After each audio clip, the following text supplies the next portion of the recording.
The dust rose before the sun did. She saw it from the smokehouse doorway, a pale smear above the valley road, thin as wood smoke, moving with the deliberate patience of a man who had already decided how the morning would end.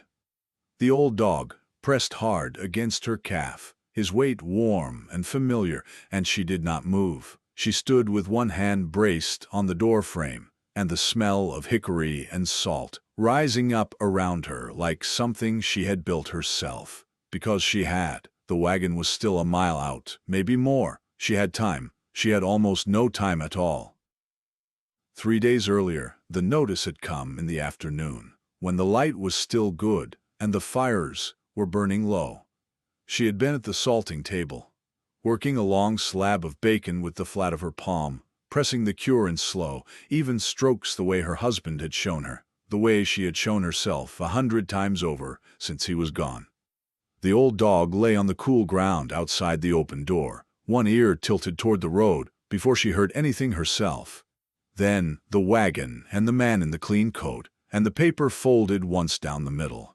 He was not loud about it. She would grant him that. He handed her the notice the way a man hands over something he would prefer not to touch for long, and he recited his piece in a flat, practiced voice. 3 days, the land, the structure, the contents, collateral, he said, perishable goods of no assessed value, he said, and he would have them disposed of accordingly. $312 owed to the regional bank. He said the figure as though it were enormous, and she supposed to him it was. To her it was the distance between standing on her own ground and standing on someone else's. She read the notice once. Then she folded it along its crease and set it on the salting table beside the ledger. He waited, perhaps for tears, perhaps for argument. She gave him neither. She said she understood the terms, and he climbed back onto his wagon and left the way he came. The old dog came inside then and sat at her feet, and she put her hand on his broad head and stood there reading the notice a second time, and a third. The words did not change. They rarely did. The ledger sat where it always sat, on the small shelf beside the table, worn smooth along the spine from years of being taken down and opened. She did not open it that afternoon. She only looked at it, at the careful columns of names and debts and dates she had kept in her own hand. The record of every family she had carried through a hard season, every side of bacon handed over with the understanding that settlement would come when it could. 3 days. She stoked the fire back up and went on working. She waited until the sound of his wagon had faded entirely from the road before she lit the lamp. The coal oil flame came up low and amber, and she adjusted the wick until the light steadied and the shadows stopped moving. The notice was still folded on the salting table where she had left it. She did not reach for it again. She had memorized it by now. The formal phrasing, the block letters of the bank's name printed at the top, the date of vacancy written in a hand that pressed hard into the paper, as if the weight of it were meant to press through to her. Perishable goods of no assessed value. That was the phrase that stayed with her, not the deadline, not even the sum. That phrase, like something said about a person rather than a smokehouse full of carefully tended meat. She pulled the ledger from its shelf. It was heavier than it looked, or perhaps it only felt that way in the lamplight, with the fire banking low and the old dog settled against the wall behind her, his breathing slow and even in the dark. She set it on the table and opened it to the first page. The handwriting was her own. Smaller at the start, more careful, from the years when she had still been learning what the trade required of her. The names came first, and then the dates, and then the amounts. A side of bacon in November of '79, 3 smoked hams through the hard freeze of '80, a whole shoulder given in February, when the Harmon family's cattle came up with hollow ribs, and there was nothing else. Each entry was brief. She had never been one to ornament a record with more than it needed. But the columns went on, page after page, and she turned each one slowly under the lamplight, and let herself read what she had not thought to tally before. The amounts were not large, taken one at a time. $1 here, $1.50, a bushel of cornmeal recorded as partial credit against a future ham. There were families she had forgotten, she had carried. Not forgotten them exactly, but forgotten the specific weight of that particular winter, that particular need. She remembered the meat. She remembered packing it in cloth and setting it in someone's wagon bed, with no more said than necessary. She had not thought of it as accumulation. The old dog stirred behind her, adjusted himself, sighed, and was still again. She added the figures in the margins of a blank page at the back, working in pencil, retracing her sums twice to be sure. The total took up 3 lines of arithmetic before it resolved into a single number, and she stared at that number for a long time, in the unsteady light. Then she turned back to the first page and read every name again, from the beginning, slowly, the way you might read a letter you had written years ago and only now understood the full meaning of. Outside, the hickory smoke had gone thin and pale against the dark sky. She needed to feed the fire. She fed the fire first. That was always the order of things. Fire before thought, smoke before feeling, and she was grateful for it now. She pulled back the smokehouse door and ducked inside, where the air was dense and familiar, layered with hickory and salt, and the particular sweetness of fat rendered slow and long. The hams hung in their rows, dark and patient, each one a small promise kept against the coal. She checked the temperature by feel the way her husband had taught her, holding her palm near the wood rather than touching it, reading the heat the way you read weather, not in degrees, but in character. She had 3 new hams waiting. She had salted them the morning before the paper came, before the agent's voice had settled into her like a stone dropped in still water. She could have left them. No one would have faulted her for that, but leaving them would have meant acknowledging that the paper had changed something fundamental, and she was not ready to concede that yet. So she worked. She packed each ham carefully in its dry salt rub, coarse salt and a little brown sugar, the way she had learned to adjust her husband's original proportion after the second season, when the meat came out sharper than she wanted. Small, pressed movements, both hands working into the surface until the rub adhered.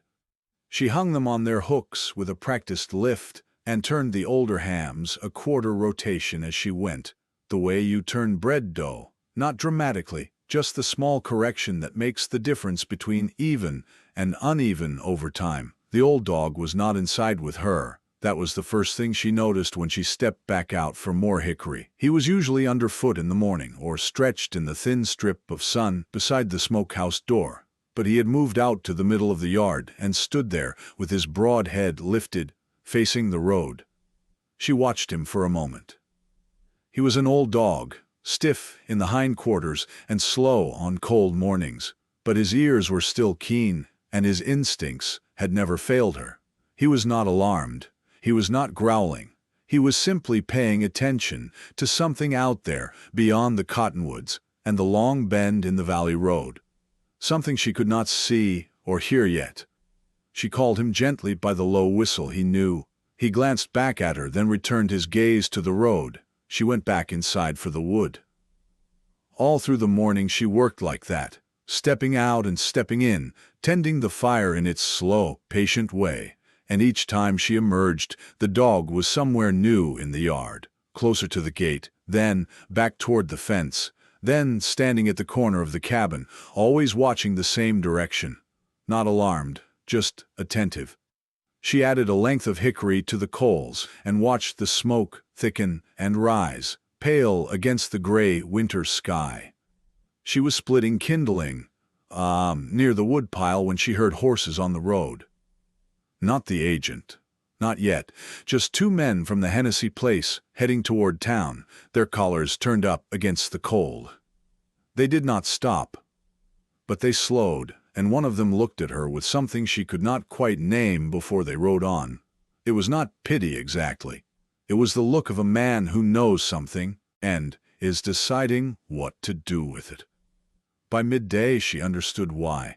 The storekeeper's boy, no more than 12, quick-footed and loose-tongued in the way boys that age sometimes are, had been standing near enough to the cabin door the morning before to see the agent hand over the notice.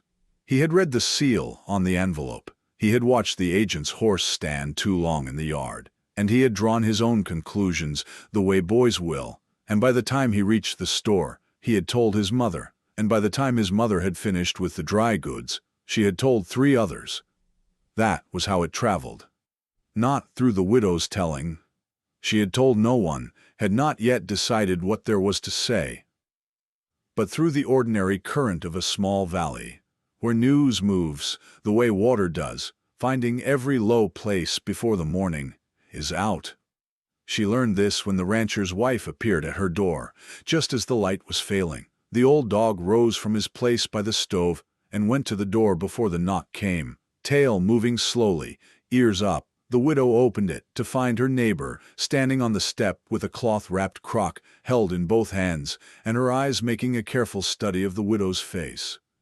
She had brought butter. Fresh churned, she said, more than she could use.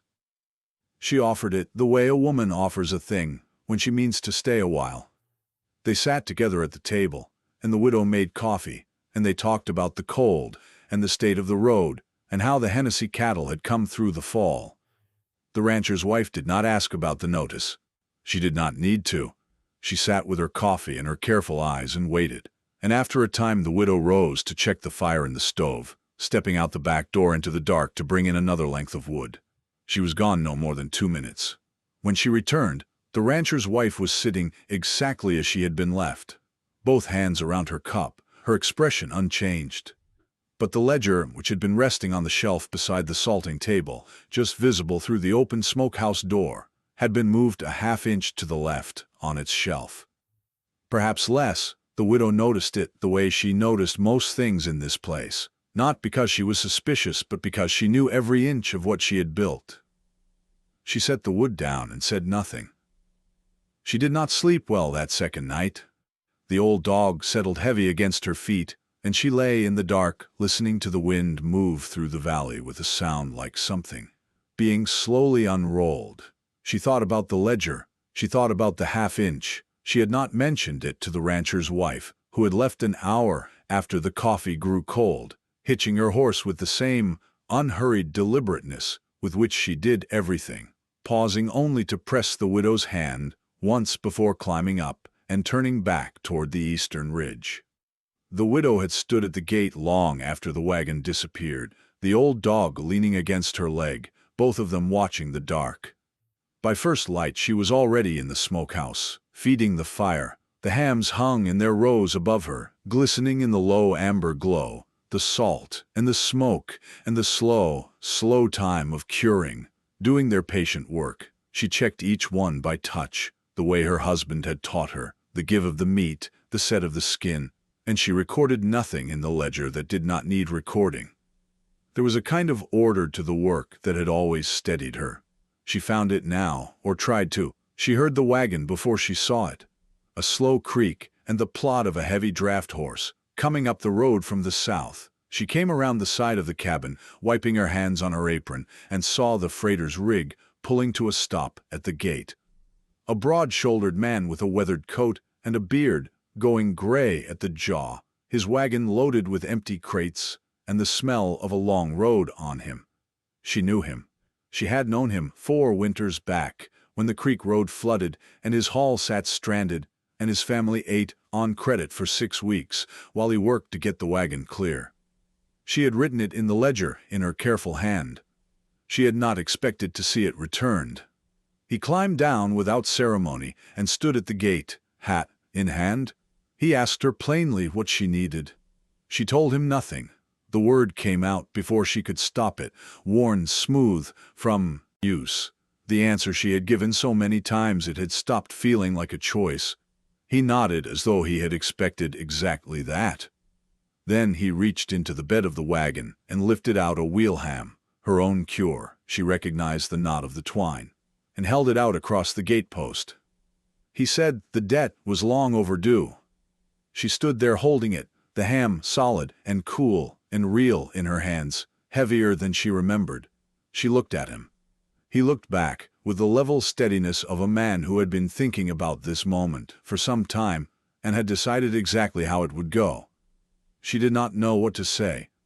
For the first time in 3 days, she did not know what to say. She set the ham on the salting table beside the ledger and stood looking at it for a long moment before she opened the book. The entry was there from 2 winters past. 1 wheel ham, extended on credit, awaiting settlement. She drew a single careful line through it and wrote the date beside it. The old dog had come in from the yard and settled near her feet, watching her hand move across the page.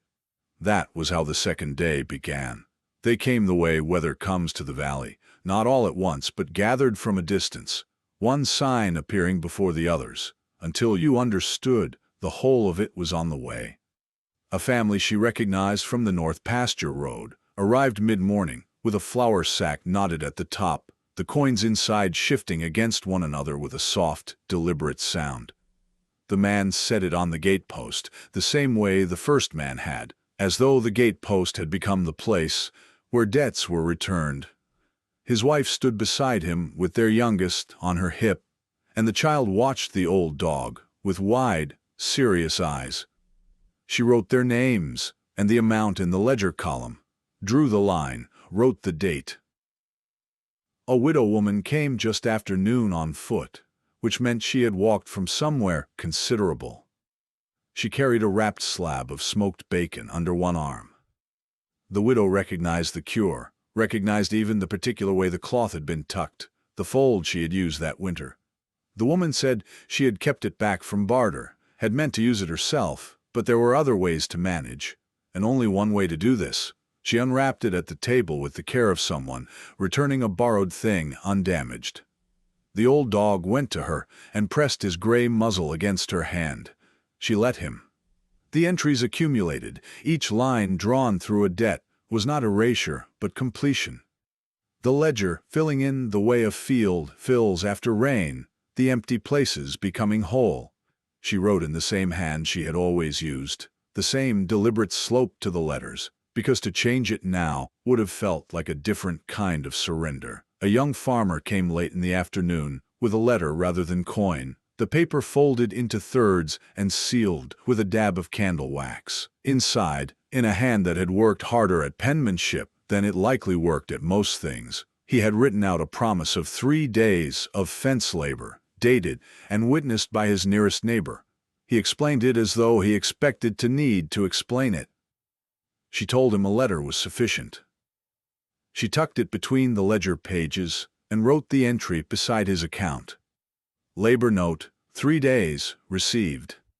He stood a moment before he left, looking at the smokehouse that the way men look at things they respect but did not build themselves. The afternoon light moved low across the yard. One column was nearly closed, another remained. The second day moved slower than the first, the way all middle days do, neither beginning nor end, just the long labor of continuation. She had slept poorly. The old dog had shifted against her twice in the night, and both times she had lain awake, listening to the valley's particular silence, the kind that is not absence but thickness. All that dark air pressing down on the cabin roof. By the time pale light found the window, she was already at the salting table, her hands finding their work before her mind had fully caught up to the morning. More came through the yard. A freighter she had sold to on credit 2 winters past. His payment in coin this time, counted out slowly from a tobacco tin. A widow from the creek hollow who brought smoked sausage she had made herself. Something given back in kind, one cured thing for another, and who stayed only long enough to say that she had told her sons, and her sons had told their neighbors. She said it without looking at the ledger, which told the widow it was not about the ledger anymore. Or, not only, she worked through the midday heat with the smokehouse door open, tending the hickory fire to its proper temperature, the way she had learned it. Slow and even, too hot and the fat ran before the smoke could take hold, too cool and nothing set. Her husband had taught her that in the first year, patience was not a virtue in this work, it was a technical requirement. It was late afternoon when she lifted the ledger from its shelf to record the morning's payments, and the back cover fell open in her hand. The map was there, as it had always been, tucked flat against the inside board, folded once along the horizontal. She did not know why she unfolded it now rather than 100 times before. Perhaps she had simply stopped seeing it. The way you stop seeing a thing that has always been in the same place. Her husband's hand. The lot lines drawn in dark ink, deliberate and even, each corner marked with a small cross, and a notation she recognized as a shorthand for surveyor's pins. The cabin was there, the well, and there, behind the main structure, a small square, labeled in letters she could read from across the room, even before she bent closer. Smokehouse. Deeded. She smoothed it flat on the salting table and held it there with her palms as though it might otherwise rise and leave. He had drawn it carefully, the kind of care a man applies when he believes a thing will need to be legible, long after he is not there to explain it. The boundary lines did not waver. The smokehouse sat squarely within them. She did not know precisely what it meant in the language of banks and notices and collateral. She knew what it meant to her. That he had thought ahead, the way he always thought ahead, quietly, without announcement. She left the map unfolded. The old dog settled near the doorway. The afternoon light came in, low, across the paper, and she let it. The afternoon wore into evening slowly, the way evenings do when a woman is not quite ready to face what waits in the quiet. The neighbors had gone one by one as the light changed, their boots scraping across the porch boards, their voices dropping to something gentler as they left. A hand pressed briefly to her shoulder, a jar of preserves set without ceremony on the table, small gestures that carried more than they said. She had stood in the doorway and watched the last wagon roll out of the yard and down the road until the dust settled back into the grass as though the whole afternoon had been a dream she was already losing hold of. Then it was only her and the old dog. She brought the ledger inside from the smokehouse and set it on the table beside the map, which she had not refolded. The two of them lay side by side in the lamplight, her husband's careful property lines, her own careful columns of names and figures, and she looked at them together for a long time without reaching to touch either. The old dog put his chin on her foot. She let him. There was a feeling she had kept at a distance all 3 days, not through toughness, but through necessity.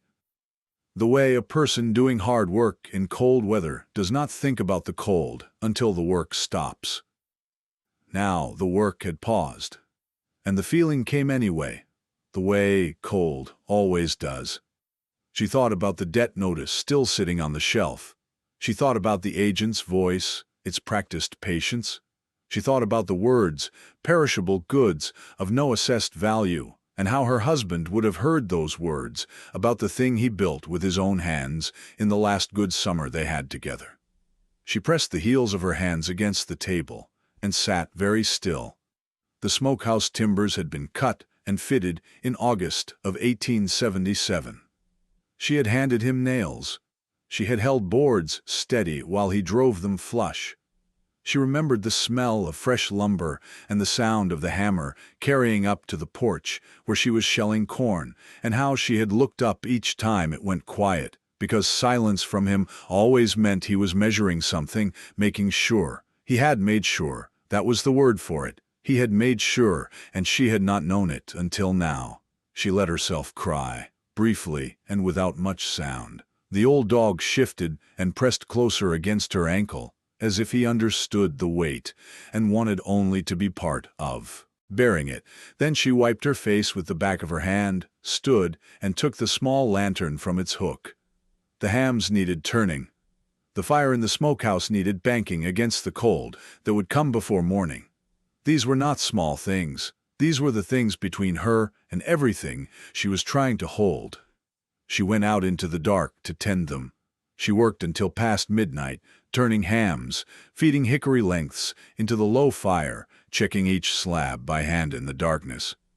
The cold had come in from the north just as she'd expected, a clean, hard cold that would be good for the smoke, good for the salt, good for everything she was trying to preserve. She moved through the familiar motions without a lamp. She knew the smokehouse by feel now, by the give of each floorboard, by the height of each hook, and when she finally banked the coals and came back inside, the old dog was waiting at the door as though he had been keeping a particular watch. She did not sleep for long. It was still full dark when he raised his head from the floor and made a sound that was not quite a bark. A low, attended note, curious and alert rather than alarmed. She was on her feet before she understood why, moving to the window. A lantern, distant on the valley road, then another. She stood with her hand flat on the cold glass and watched. The lights were moving at the slow, steady pace of a wagon, and she thought for a moment it might be a trick of exhaustion, that she was seeing things that were not there. But the old dog had moved to the door and stood with his broad head raised, tail low and sweeping in a slow, even arc, not anxious, only watchful. She dressed quickly and went out. The freighter's wagon came up the road first, his team blowing steam in the cold dark. He pulled into the yard and climbed down without particular ceremony. And with him were two other men she recognized, a farmer from the north end of the valley, and the youngest son of the Hennessy family who ran cattle near the creek. They did not explain themselves. They tied their horses to the fence post and moved into the yard as though they had discussed this arrangement beforehand and found it settled. Before she could say a word, a second lantern rounded the near bend. Then a third, higher and swaying differently, a cart, not a wagon. Then two more, side by side, far back but moving steadily closer. She stood in the cold and watched them come.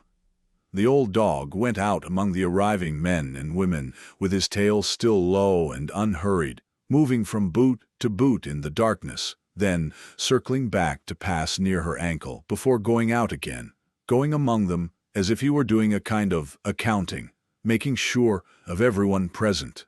No one asked her what to do. They seemed to have already decided that as well.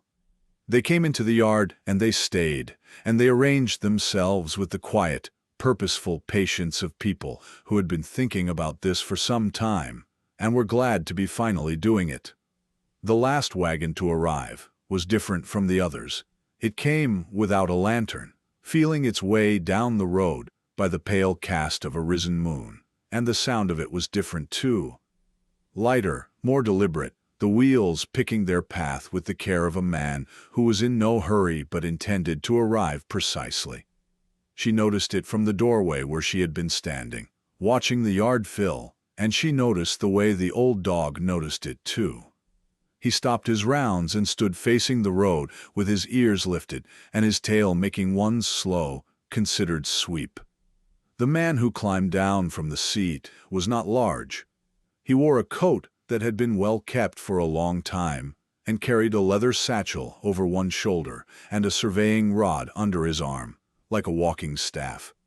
He moved through the gathered neighbors with brief, courteous nods, not hurried, not ceremonious, asking nothing of anyone until he reached her. He introduced himself quietly, county assessor. He had received word 2 days prior, he said, and he apologized for arriving in the dark, but the road had been longer than anticipated, and he had not wished to delay. She did not know who had sent for him. She looked at the crowd and could not tell from any face. They all looked back at her with the same patient, unremarkable expression, as if this were simply how things were done. He asked with the same careful neutrality to see the ledger and the property map. She brought him inside the smokehouse. The neighbors parted to let them through without instruction, and one of them held up a lantern at the door without being asked. Inside, the air was close and warm and heavy with the long smell of hickory and salt, and the ham hung in their rows above the salting table like something her husband had placed there and not yet come back to tend. She took the ledger from its shelf and opened it to the back cover and drew out the folded map. The lines in his hand still clean and dark, the corners soft from years of handling. The assessor spread both across the salting table. He did not speak while he read. He ran one finger slowly down the column of names and figures in the credit ledger, counting without counting aloud. And then he moved to the map and traced the property boundary with the same unhurried finger, following the lot lines her husband had drawn out to their corners. Then he opened his own ledger, newer, official, the spine uncracked, and uncapped a small ink bottle he'd carried in his coat pocket, and he began to write.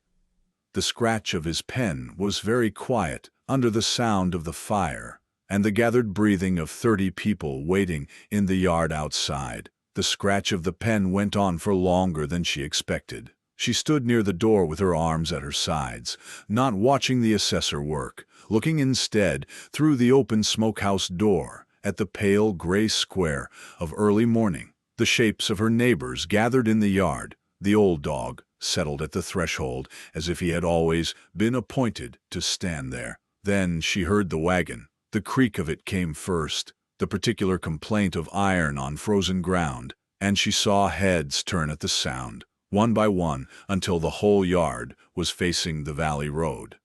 No one spoke. The assessor's pen paused for a moment, then resumed. The agent's wagon rolled into the gap at the fence line and slowed.